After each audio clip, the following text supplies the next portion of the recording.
नमस्कार की छात्रा हूँ। मेरा विषय है मेक इन इंडिया के अंतर्गत प्राइवेट सेक्टर। किसी भी देश की अर्थव्यवस्था मुख्य रूप से 3 क्षेत्रों पर आधारित होती है। पहला प्राइवेट सेक्टर, दूसरा सेकेंडरी सेक्टर, तीसरा टर्शरी सेक्टर। विकासशील देशों के लिए प्राइवेट सेक्टर बहुत ही उपयोगी सेक्टर होता है, जैसे कृषि, मधुमक्खी पालन, पशुपालन, मुर्गी पालन आदि है। आप यहाँ पे देख सकते हैं, हमने चार्ट लगाए हैं। ये कृषि, मधुमक्खी पालन, पशुपालन, मुर्गी पालन आदि है। आज का जो 1950 से लेकर आज तक, 1950 में हमारा जो एग्रीकल्चर था वो 50% था। अभी धीरे धीरे डाउन होते जा रहा है, 13% हो गया है। अगर हमें इसे बढ़ाना है तो कृषि उत्पाद बाजार कमेटी के स्थान पर कृषि उत्पादन का लाइव मार्केटिंग एक्ट लाना चाहिए, जिससे किसान अपनी उपज को देश में कहीं भी जाकर बेच सकेगा।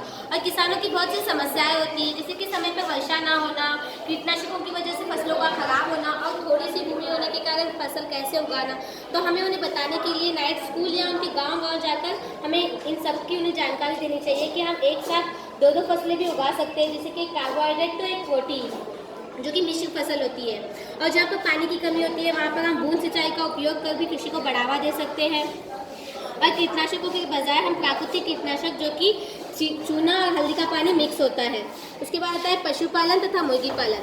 पशुपालन तथा मुर्गी पालन को यदि बढ़ावा देना है तो उन्हें दी जाने वाली आहार, औषधियाँ, उनके लिए स्थान का चुनाव का विशेष ध्यान रखना चाहिए और उनकी सफाई का भी विशेष ध्यान रखना चाहिए। और उनकी वजह से समस्याएं होती है, जो कि जैसे कि उनका दवाइयों की और समय पर एम्बुलेंस वो सब ना होने की, उनके लिए भी हमें हल ढूंढने चाहिए। उसके बाद आता है मधुमक्खी पालन।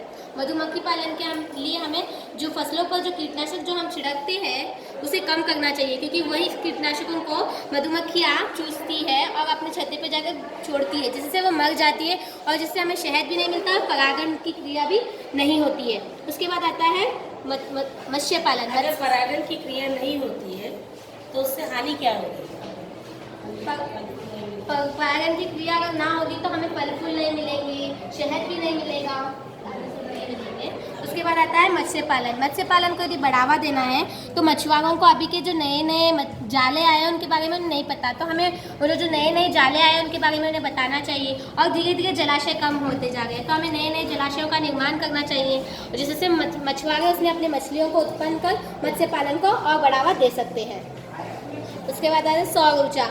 सौर ऊर्जा पर जो सौर पैनल्स होते हैं, सूर्य की जो किरणें होती है दिन भर इन पर पड़ती है, तो ये चार्ज होते हैं और जैसे ही सूर्य ढलने लगता है, सूर्य की किरणें नहीं होती है, तब उसके नीचे जो बल्ब होता है वो जलने लगता है।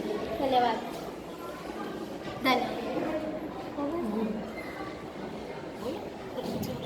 और हम दूध के उत्पादन में संसार पर पहले स्थान पर है, और जो मुर्गी का उत्पादन है उस पर हम तीसरे स्थान पर है, और हमें इसे हमेशा बनाए रखना चाहिए।